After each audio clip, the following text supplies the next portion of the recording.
Greetings once again. It's a pleasure to be back. And for this particular episode, I'm going to talk about the Boon and Bane of mentorship. And the key is, how do we harness value in mentorships? I know we all know of mentorship, have heard of mentorship opportunities, have either partaken of any of mentorship opportunities or actually sought out some of our mentors. When you're seeking a mentor or you're getting a mentee as a professional, the question is, why do we do mentorship? And that is a question that we need to be clear about, and we need to know, why do people ask for mentorship? Why do people need mentorship? And are mentorships working to deliver that value, or is the perceived and the actual value of mentorship detached? And if we can establish that common narrative and know where we are going right or wrong, then we're able to address the issues on mentorship, and we can be able to structure mentorships to be of value. And this particular one, I'm going to look at it from the dimensions of my reflections on mentorship. I have been a mentor, I have been a mentee, and I've designed a mentorship program. And of all these different facets, the three of them, as I've experienced them, there are different dynamics that play out. And the reason is, for us to derive value out of our mentorship, to harness the value in our mentorship programs, we need to start from a point of clarity. And starting from a point of clarity is knowing, why do we need mentorship? For me, when I sought out a mentor, when I needed mentors, I need mentors because I've not experienced everything as in the world, and maybe I'll never experience everything. That's a guarantee. But there are areas that I would want to have an experience and have insights on, which might not be outright clear that I'm going to venture into them, but somebody has walked that journey. Whoever has walked that journey, whoever has insights and experiences in that line, would be in a position to share their experiences with someone. And in this case, me. So, can I get value by learning from their experiences and their stories? That is the value of mentorship. Once I've learned from their stories, I now move to the next steps. If I have additional areas of interest in line with the story, the experiences they've had, then for me it's about now asking probing questions to lead the conversation on to the next step. And that is, if you did this and this, how can I get into that space as well? What is the entry point? If it's, let's say, for example, from a career standpoint, how do I get into that line of work? What are opportunities that you see in that area? What skills do I need? What learnings do I need? Do I need to take some short courses? How then, once I take them, how do I plug in? Which areas do I get the first entry jobs? Such kind of guidance. And as you do that, when you get your first landing job, the question is, how do I now grow once I've been in the industry? I did this at this particular project, and I've executed. These are some of the successes. These are the challenges that I had. Can you advise me on how to improve on it? That would be a good thing for us. So mentorship is about learning from others in terms of their experiences, insights from whatever they know, and getting that guidance and using that guidance to grow yourself, to be a better person, and also to share knowledge as you get to the mentorship. And the other bit about mentorship is, it's a two-way relationship.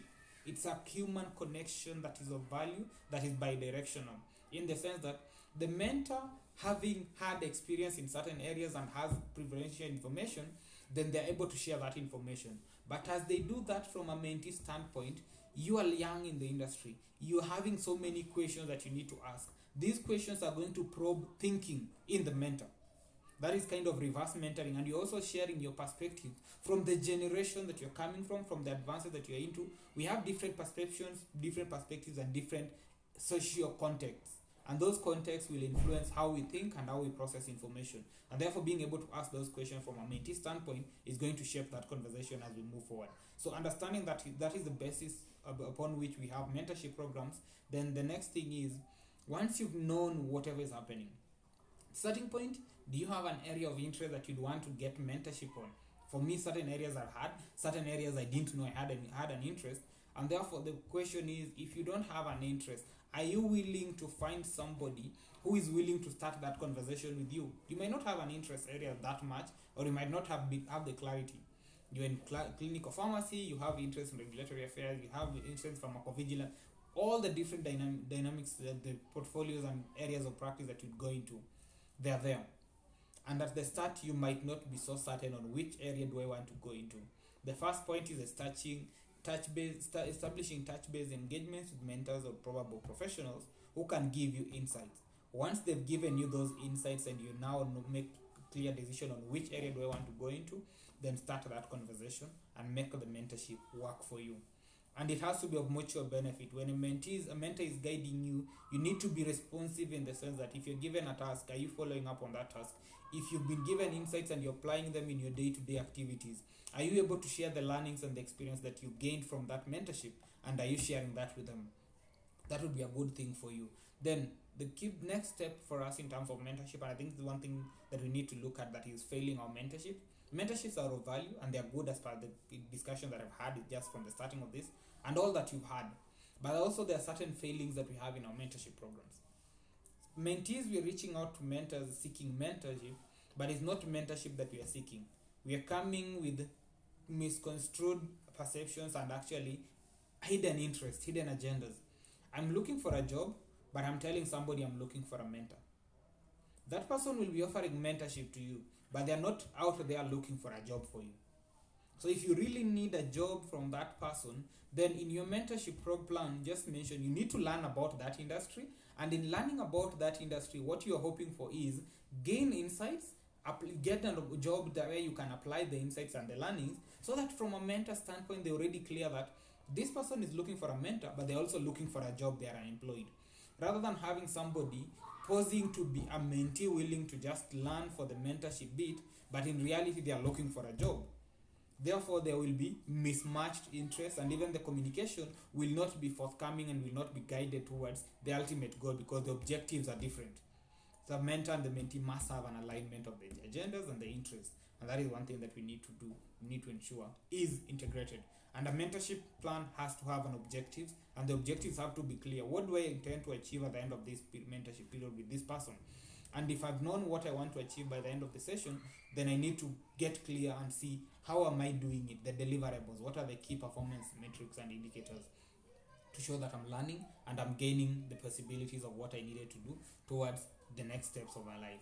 So those are the keys, some of the key things that I'm looking at from a mentorship standpoint. Seeking out mentors, establishing a common interest area, agreeing on what are the objectives and the deliverables, being open in the communication, and being able to share your insights as well as a mentee so that the mentor learns from your perspective, because those learnings can also inform his work and also help him advise you better in terms of how you need to go about it. Then in the next phase, I'm looking at it from who has a responsibility in terms of mentorships. And we all have a responsibility from a mentor-mentee perspective. We have a role in making that mentorship work. But to a greater extent, I feel professional associations have a great role in driving mentorship program. And this is where the work that we've been doing in the Pharmaceutical Society of Kenya, Young Pharmacist Group, has been critical, because we design a mentorship program. We pair mentees and mentors based on their areas of interest and areas of interest in learning. So if you want to learn about regulatory affairs, the mentorship program was offering such kind of opportunities. And we're hoping people can drive growth in those areas because they are interacting with somebody who is in the industry, who is practicing, and who is able to offer the mentorship they need. So professional societies have the senior members of the profession and the junior members of the profession who are both in the different spectrums and we need to learn from each other to bridge the gap. And beyond bridging the gap, the seniors can offer guidance and support to the young professionals to be able to be better professionals, to be able to learn about the industries rather than letting them discover their own paths, which might take longer and might not even get them the results that they hope for. Let's make the journey shorter and even swifter and more efficient for the young generation by using those professional networks. From an employer standpoint, employee, they have across the continuum. We have senior professionals, we have junior professionals, we have mid-level professionals. These people are a blend of different generations, different capabilities, different faculties. And therefore, from an employer perspective, having these inter-organizational networking opportunities where people get mentorship, people share insights would be a key contribution. And also having employers contribute in industry conversations where they offer mentorship to universities and young university students to know what possibilities are out there in the industry. Those would be good things in terms of shaping the next generation of future professionals through mentorship and insight sharing. Nobody can ever do anything unless they know it's possible. And knowing it's possible is by sharing insights by those who are doing it to who know it's possible with the people who are still to venture into the industry and getting that to work for them. Trade association and industry sector groups, they deal with the sector specific and trade and industry association specific issues. And therefore, with those particular aspects, they can be targeted in the career lines. Let's say, for example, when you're talking about Insurers Association of Kenya, they're able to liaise with in universities that are training become specialists, actuarial scientists, and whatever they are, so that they can share their perspectives and the industry trends. With industry trends, the young people can come up with ideas, they can come up with solutions, they can actually plug into the industry conversation and shape the conversation into the next step. And the universities have a role in terms of plugging and engaging with the industry. Universities are training young professionals. You need to train professionals on what are the current trends, and that is where the industry helps you shape and know what are the current trends in the industry. Then beyond the understanding what's happening in the industry, having this partnership will also help in linkages for young people to get the jobs where they can apply their skills, and having a follow-up engagement from a university standpoint. And that makes us on mentorship, where employers, that is the corporate world, professional associations who are representing the professionals, trade associations and industry sector boards who are dealing with industry specific issues, plug into the university ecosystem and the young professionals ecosystems to drive growth and development of the professionals would be a value in terms of promoting professionalism, nurturing talent, and ensuring we have competent, qualified individuals who are able to deliver in their different areas of practice. That would be good for us, and that is something that we need to acknowledge and appreciate. From the work that I do with an organization that is Agriculture, Health and Social Innovation, we have the Youth Voices Summit, Youth Transformation Hub Voices, where we're keen on working with youth leaders and youth-led organizations to improve access to healthcare services and promote human capital development. And on that account, then, we are planning to be hosting a summit on December 1st, 2nd, and 3rd. And this summit will be keen on establishing a network of young professionals working in the healthcare sector, where we have training capability building programs, networking opportunities, and also mentorship programs, where the mentorships are not only in terms of one-to-one conversations, they're also in terms of, can we get fellowship opportunities where you could get 2-3 months of training, and those 2 to 3 months of training in an organization, as you're gaining experience and skills, you're applying the lessons learned, and therefore you're becoming ready for the market. And therefore, in case you get another job, you're able to venture into that job in a better way. And those are the kind of things that we need to apply in terms of developing content, developing professionals, and nurturing the next generation of experts who are going to drive growth on our industries, growth of our nation, and actually drive human development, human growth, and economic progress. I believe these are some of the advances that we need to appreciate. I would be glad to have most of you joining us for the summit, as it will be happening. Check our link pages and our social media platforms, Agriculture, Health and Social Innovation. Plug in, let's engage, let's drive the conversation, and ensure we nurture the next generation of young professionals who are going to deliver on our missions as a nation.